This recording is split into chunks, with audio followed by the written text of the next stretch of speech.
What's up, everybody? Welcome in to the Early Edge. I'm your host, Alan Bell. We've got a fantastic show lined up for you today. And I'll tell you what, it is the beginning of college football season. It is here, and everybody here is excited, as I know you are as well. Before we get into it, let's take a look at how we did yesterday. And the morning show, not too bad. Martin Green coming through with his La Liga plays. Coach hitting 2 of 3 for the PGA Tour. Prop Stars hitting his Justin Steele over 5.5 strikeouts. That's the good news. The bad news, woof.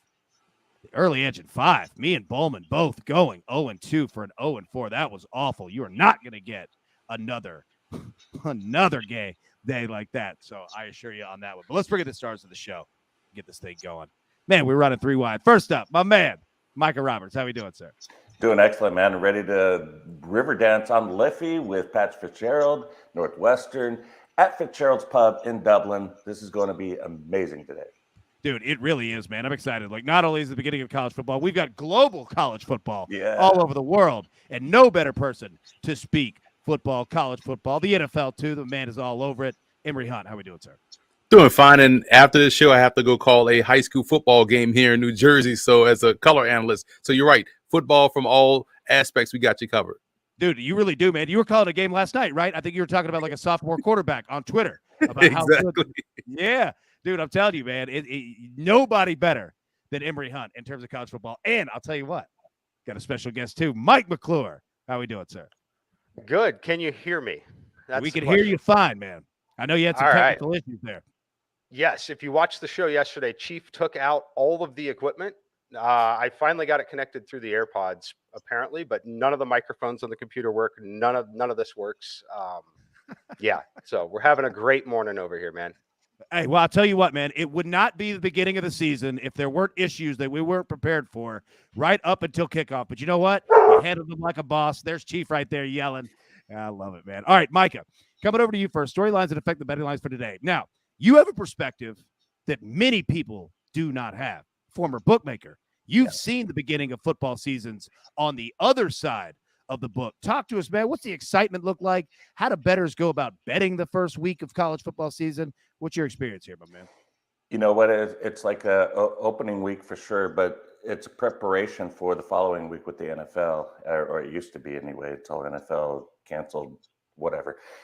But the first week of the season, it's where everybody gets their chops back. You get your momentum back with moving numbers and taking bets and what bets to make you move, and it's exhilarating. There's a fun and an energy with the casino because 7, 8 o'clock in the morning, nothing else is going on in the casino really, and so you start to hear this like buzz coming from the sports book in the casino, and there's nothing like it. It's amazing, and the best thing I like about it is I can remember specifically probably 20 to 25 different guys that would go early and reserve like 8 seats and sit out there for their man, their team, their people.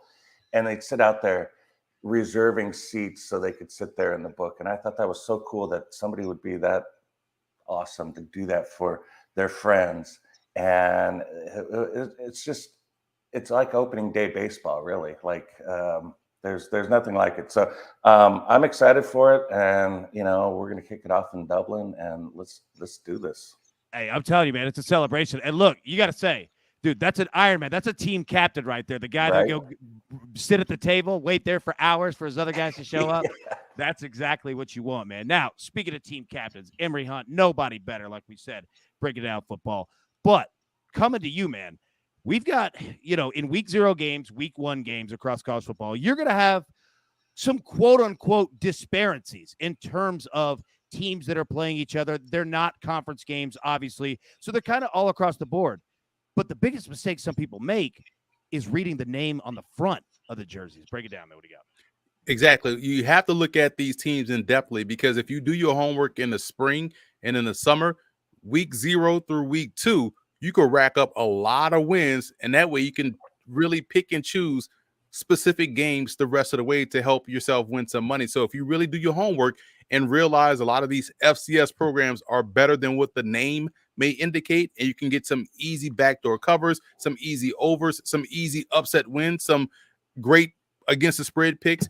If you do your homework, week 0 through week 2, you can rack up a lot of wins and a lot of coin, and that way you can have less stress the rest of the way. So do your homework in the spring and summer and rack up those wins early and coast late.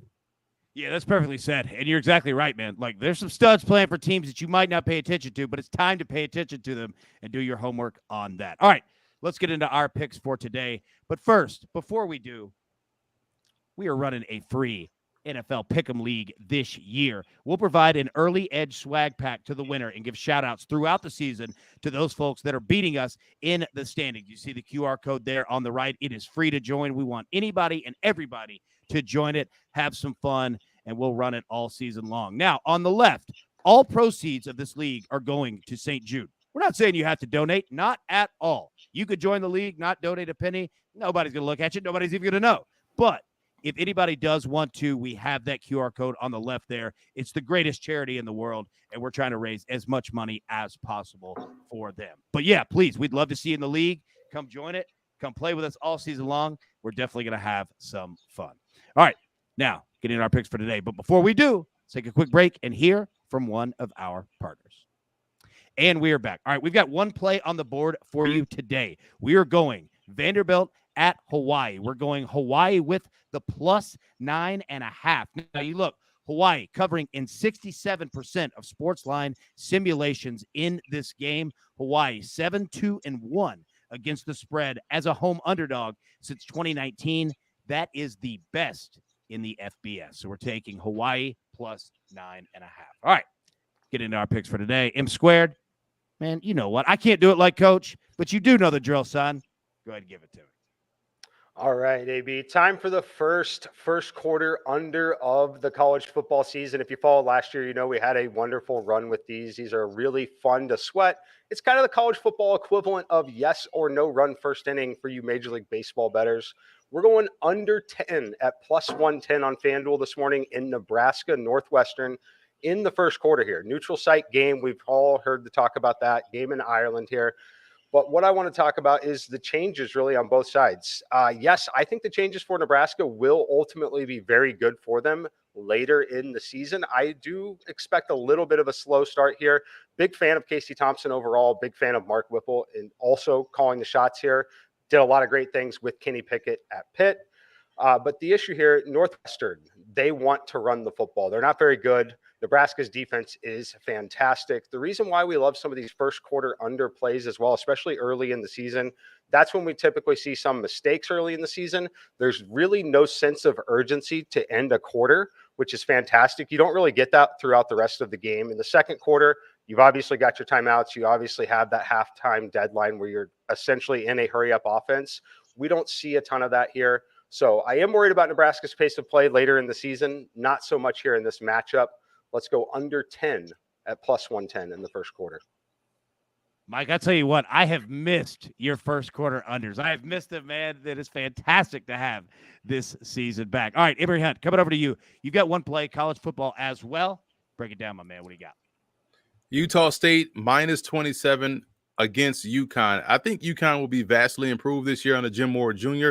I like their running back coach, E.J. Barthow. He does a great job of developing these guys, but they're a year away from being a year away, and they're facing a Utah State team that's talented on offense, has really good point of attack play on defense. I think they'll be too strong on both sides of the ball versus UConn. So I would lay those points with the Aggies. I love Logan Bonner and what they do. And when they pull him from this game because they're up so much, don't worry about that. They have another quarterback that they were able to get from Wyoming, who was the starter last year, Sean Chambers. Fantastic talent. So they're going from a good quarterback to a good quarterback. I think they can maintain this point spread throughout the course of the contest. So I love the play here for the Aggies.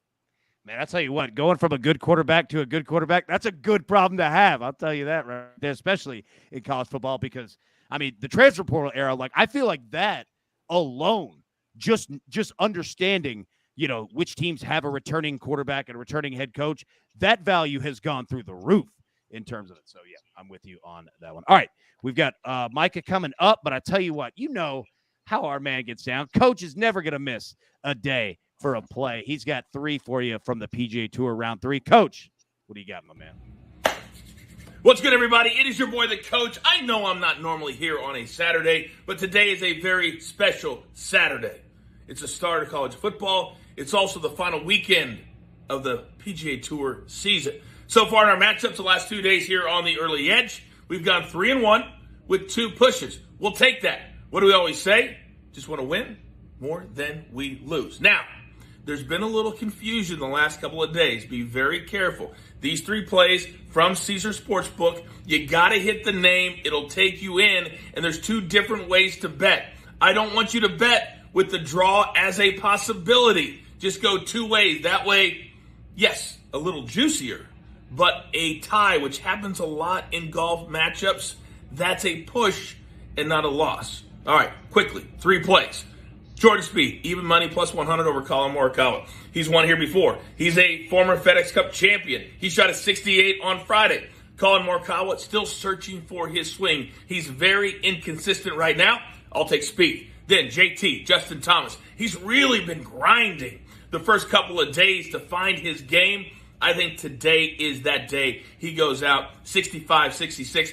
I just need him to beat Matthew Fitzpatrick, the reigning U.S. Open champion. This is not a great venue for him. It's the first time around this track. Yes, Thursday he was great. Yesterday, not so great. I'll take JT and his history over Matthew Fitzpatrick. Then finally, Xander, minus 130. You talk about history over Scotty Scheffler. This man never shoots over par on this golf course. Never. So we'll take him minus 130 today. So Spieth over Morikawa, JT over Fitzpatrick, Xander over Scheffler. Make sure it's just the 2-way. AB, keep it going. Dude, Coach with the extra juice this morning. I love it, man. Dude, he gets fired up, man. That's fantastic. All right, Micah Roberts, coming over to you, my man. You've got 1 play, college football. Bring us home, buddy. What do you got? We're going North Texas, and we're riding momentum. They finished the regular season last year on a 5-0 run after starting 1-6. They ditched the high pass game, the aerial attack. That wasn't working for them. Austin Ayun, I think that was close. That's it. Yeah. He wasn't getting it done, but he doesn't turn the ball over a lot, unlike the UTEP quarterback, Gavin Hardison. 13 interceptions, 2 fumbles. He's got 3 new receivers there. I'm not liking the vibe from UTEP, but what I do like about North Texas is the running game. So in that 5-game win streak, they averaged 383 yards per game in the 5-game win streak. They found an attack, and they've got 4 of those offensive linemen back. And I preached Wednesday in the college football show about offensive linemen early in the season. That is a nucleus of good things to happen. If you've got guys coming back, they control that offense. They protect the young quarterback. They open holes for the running back. If you have your offensive linemen intact and they don't have to learn stuff and they already know stuff from the previous year and you had success, that is a team you want to back. And that's the entire reason for me taking North Texas today. I think they're going to be able to open up holes. And by the way, they won one of those 5 games last year, was against UTEP, 20-17. I think they win again. They control the line of scrimmage. They don't turn the ball over, and they probably win the game because of a UTEP turnover. So that is what I'm going with, and I'm rolling with it. By the way, turnover margin last year for UTEP, minus 11. That is horrible. You're not going to win many games turning the ball over that much, that often. I think it happens again today. North Texas, let's go. Green. Man, dude, the being green. Hey, I'll tell you what, you're not going to win many games turning the ball over like that. And just to hear the phrase, control the line of scrimmage, God, it feels good to have football back, man. I love it. Now, Micah, really quickly, we've got, for anybody out there that is looking to bet NASCAR this weekend, we've got the Coke Zero Sugar 400. All right, our man Trent Wade, 2 plays that he likes. Get your opinion on them. Bubba Wallace, top 10 finish, minus 135. Tyler Reddick over Martin Truex Jr. at minus 108. What do you think about that? What do you think about the race? Yeah, Reddick is a little scary for me. And when I look at that, I think he won a Truck Series race and Xfinity Series race in his past life. But in the Cup Series, he's been not very good at Daytona. I would be a little scared of that one with Martin Truex trying to do anything to make the playoffs. I mean, he's going to probably play it safe, hang back, and then maybe 10 laps to go, get into the fray. But Bubba Wallace, this is the guy. Bubba Wallace, I feel it today, man. I feel it. 14-1. He's going to win the race because, and I don't want to put any conspiracy theories here or anything, but Bubba Wallace in the playoffs has a better sound for the playoffs in NASCAR than without him, right? His face plastered on the posters everywhere and everything for the playoffs. He has to win this race to make the playoffs. And I just think, look at his record. He won at Talladega last year for his first career win, and he's been runner-up the last 2 races at Daytona. This is why he has a job right now, because of how well he does on super speedway races. Bubba Wallace is going to win tonight. He's going to win. Book it. Book it indeed. Look, I'll tell you this. I love it. And we need to create like a post-show of it's just sports conspiracy theories. All right. I'm down to hear it. I'm not saying we'll believe in all of them. Same thing that I feel that you would say, but I'm down to listen to them. And I love it. All right, everybody, grab your paper, grab your pencil. Take a look at the recap here. It does look glorious. Mike McClure is on Nebraska Northwestern first quarter under 10 at +110. Emory Hunt, Utah State -27 at -110. Michael Roberts is on North Texas -1, priced at -110. Cash with the coach. He is on Jordan Spieth +100 over Colin Morikawa. These are all round 3s, by the way. Justin Thomas -140 over Fitzpatrick, and Xander -139 over Scheffler. Our site play, Hawaii +9.5 against Vanderbilt today at home. And the AB pick 4, all 4 from the MLS. Now, look, the books have figured out the scheme that we've been running all season long on both teams to score. They're juicing them up. So you're going to look at your books and see a lot of the games that look good in terms of playing them, but they're sitting like -200 and more. So we're going to go Minnesota, Houston, both teams to score -160. Vancouver, Nashville, both teams to score -145. Dallas, Salt Lake, both teams to score -150. And New York, Miami, both teams to score at -125. So it's all the damage we can do today. Emory, thank you so much for joining us. Micah, thank you so much for joining us. I know you guys have busy weekends, and it is awesome to have you guys here. It is awesome to have football back. So that all being said, you know what? Everybody, as always, best of luck. Let's cash these tickets, and we'll see you tomorrow.